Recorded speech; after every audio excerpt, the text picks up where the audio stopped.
Hello, स्वागत है आपका क्रिकर पे। मैं हूं सत्यम और मेरे साथ है साहिल। साहिल, अभ्यास मुकाबला, जो इकलौता अभ्यास मुकाबला इस वर्ल्ड कप से पहले था भारत का, वो खेला जा चुका है बांग्लादेश के खिलाफ और बिना पसीना बहाए भारत ने इस मुकाबले को जीत लिया है।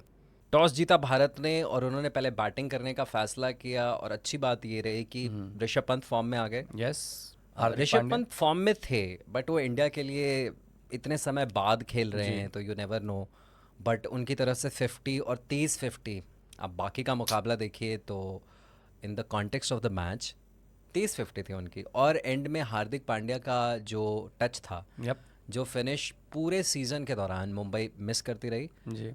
ग्लैड टू रिपोर्ट कि वो टच, वो फिनिश हमें देखने को मिला बांग्लादेश के खिलाफ इस मुकाबले में। डेफिनेटली हार्दिक पांड्या ने जो कैमियो खेला और 3 लगातार छक्के मारने के बाद बहुत कमाल की बल्लेबाजी थी और ये एक गुड साइन है इंडिया के लिए स्पेशली क्योंकि हार्दिक पांड्या जैसे कि आपने बोला कि मुंबई के लिए इतना नहीं अच्छा परफॉर्म कर पाया और इंडियन टीम में आकर भले ही ये वार्म अप मैच था लेकिन this is how you start. 3 छक्के जो उन्होंने बैक टू बैक लगाए, जी। पूरा कॉन्फिडेंस दिख रहा था। यस। एक छक्का हो सकता है कि लग जाए, दो बिल्कुल। छक्के भी हो सकता है लग जाए, बट 3 छक्के तीनों देखभाल के मारे गए शॉट्स थे। और वो 3 छक्के मुझे लग रहा है कि उनको फॉर्म में, जो जोन है, फॉर्म से ज़्यादा जो जोन है, हम्म। उस जोन में वापस लेके आएंगे।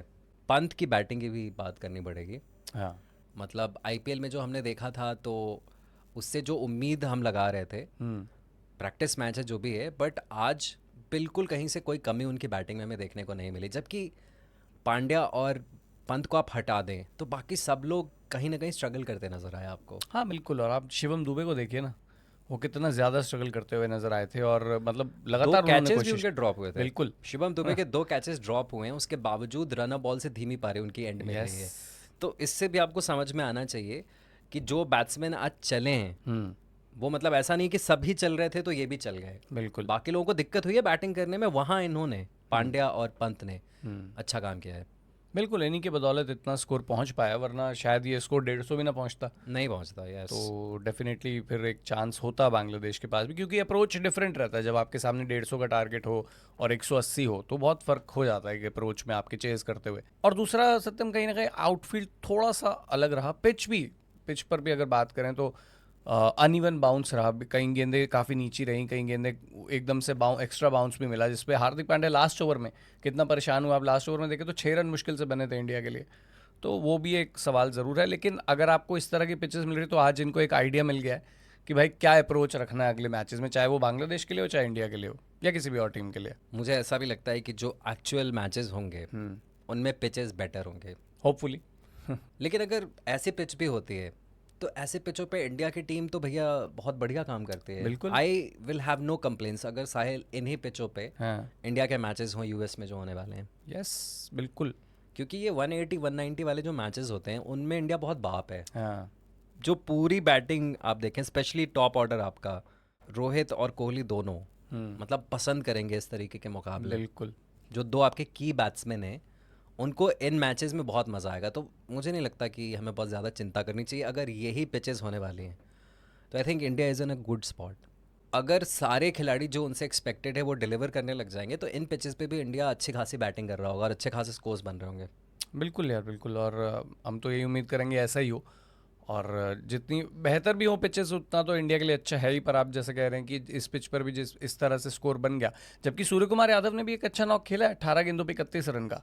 हालांकि वो आज ऐसा लगा कि विजिबल नहीं था, मतलब कुछ अलग सा चार्म या स्पार्क नहीं दिखा। एक तरफ पंत और दूसरी तरफ पांड्या के बीच में वो हाँ छुप गए एग्जैक्टली बेसिकली। छुप गए जबकि लेकिन सैंडविच बन गया उनका। लेकिन स्ट्राइक रेट देखिए कितना कमाल करा उनका, 150 से ऊपर 170 के आसपास और हालांकि वो भी फंसे हुए थे। फंसे हुए जो थे। फ्लुएंसी हमने बिल्कुल। पांड्या की बैटिंग में देखी और पंत की हाँ बैटिंग में वो देखी, सूर्य कुमार के। वो सूर्य कुमार यादव की बैटिंग में हमें फ्लुएंसी देखने को यस। नहीं मिली। इसलिए भी उस स्ट्राइक रेट के बावजूद मैंने बहुत ज़्यादा उनकी बात नहीं की, हाँ क्योंकि इस पारी के बाद फंसी हुई पारी थी और मैं नहीं मानता कि वो अपने बेस्ट में है अभी। बिल्कुल बिल्कुल। उनका बेस्ट बाकी है जो इस मैच में हमें देखने को नहीं मिला है। बिल्कुल। इंडियन बॉलिंग ने हालांकि मुझे लगता है कि बैटिंग से ज़्यादा बेहतर काम किया है। हाँ डेफिनेटली।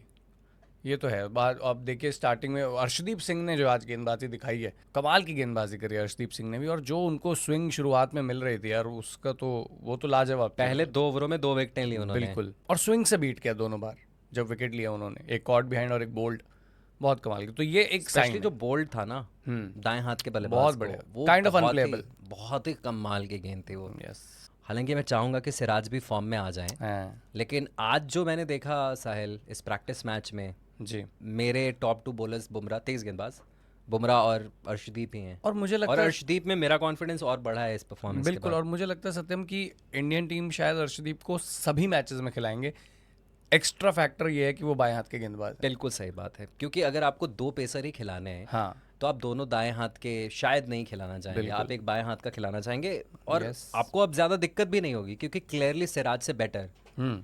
इस समय पे अर्शदीप नजर आ रहे हैं। आप इस पिच को देखकर क्या कहेंगे? इस पिच पे पेसर्स के लिए ज़्यादा मदद थी या स्पिनर्स के लिए? आई थिंक फास्ट बॉलर्स के लिए ज़्यादा मदद थी, और शुरू में ही झटके दिला देना 3-4 पावर प्ले में। और गेंद जो शेप बना रही यस थी यस, वो सिराज को भी बहुत मदद मिली। इम्प्रेसिव था। बिल्कुल। हाँ जी, हालांकि सिराज कंट्रोल में उतने नजर नहीं आए, हाँ वो थोड़ी दिक्कत लगी उनके साथ। यस, बट शुरुआत में मतलब उनकी गेंद हरकत की थी, 1-2 गेंदें जो शुरू में उन्होंने डाली थी, जिससे ये साइन था कि विकेट पे उन बॉलर्स के लिए मदद तो थी। तो जिस तरह की पिच थी, अगर मैं हैरान नहीं होऊंगा सत्यम अगर 3 पेसर्स के साथ भी पूरे वर्ल्ड कप में आपको भारतीय टीम नजर आए, क्योंकि आपके पास जडेजा एक प्लेयर तो हैं स्पिनर के रूप में, ऑलराउंडर हैं, वो बैटिंग भी करते हैं, स्पिनर भी है। उसके अलावा आपके पास स्पिन में ऑप्शन कुलदीप यादव, युजवेंद्र चहल और अक्षर पटेल भी हैं। तो आप किसी एक को भी खिला सकते हैं, और अक्षर पटेल भी आपको ऑलराउंडर के रूप में मिल सकते हैं।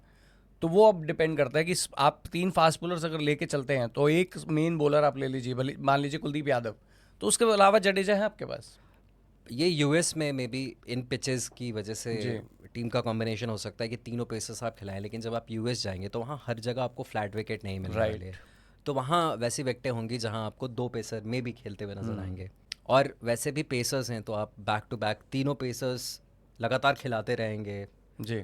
इंजरी के हिसाब से हाँ भी थोड़ा सा बिल्कुल वर्कलोड बिल्कुल। मैनेजमेंट तो कहीं ना यस। कहीं आपको भैया एक तो बिठाना पड़ेगा, हाँ, और मुझे या मे बी रोटेट करेंगे आप जो भी हाँ करेंगे। रोटेट करना चाहेंगे, और पर मुझे लगता है कि अर्शदीप को तो इनको हर मैच में लेना भैया चाहिए। जहाँ 2 पेसर खेलेंगे साहिल अगेन, हाँ वो बुमराह और अर्शदीप होंगे। अब हो सकता है कि भाई टूर्नामेंट स्टार्ट हो और सिराज अचानक से फॉर्म में आ जाएं, यू नेवर वो नो। फट जाएं। श्रीलंका से वैसे इंडिया का कोई मैच है नहीं, हाँ। लेकिन तब भी क्या पता उनको कोई और टीम दिख जाए और उसमें उनको श्रीलंका नज़र आ जाए।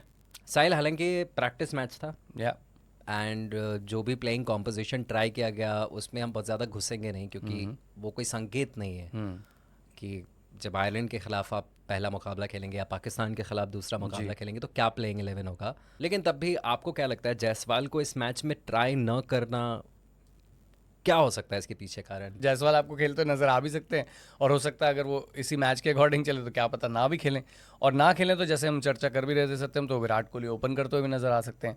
और जो स्पेशली जो बैटिंग लाइनअप है इंडिया का, वो इतना स्ट्रांग है कि जायसवाल नहीं भी खेलें तो मुझे लगता है कि तब भी भारतीय टीम में वो क्षमता है 200 रन तब भी बना सकती है। और अगर यहाँ पे फ्लैट होती विकेट, जी अगर 250 बने होते 250, बिल्कुल तो शायद जायसवाल को खिलाने के लिए प्रेशर ज़्यादा होता आपके बिल्कुल ऊपर। होता। लेकिन अब इस पिच को देखने के बाद हाँ आपके ऊपर जायसवाल को खिलाने का उतना प्रेशर नहीं है। Yes. Maybe strategically at some point वो हो सकता है हमें खेलते हुए नजर आए, बट ये भी हो सकता है कि शुरू में आप मे बी मिडिल ऑर्डर को ज़्यादा सुदृढ़ करना चाहते हैं और उसके लिए आप शिवम दुबे को खिलाना चाहें, और वैसे में फिर आप जायसवाल को नहीं खिलाएंगे, कोहली और रोहित से ओपन करवाएंगे मिडिल ऑर्डर में, तब जगह बनेगी उनकी। वो ये बहुत काफ़ी अनप्रिडिक्टेबल है आप लोगों को क्या लगता है प्लेइंग 11 इंडिया का क्या होगा? जायसवाल खेलेंगे, दुबे खेलेंगे? क्योंकि अब ये डायरेक्ट कंपटीशन मुझे लग रहा है जायसवाल और दुबे के बीच में। आप लोग बताइए।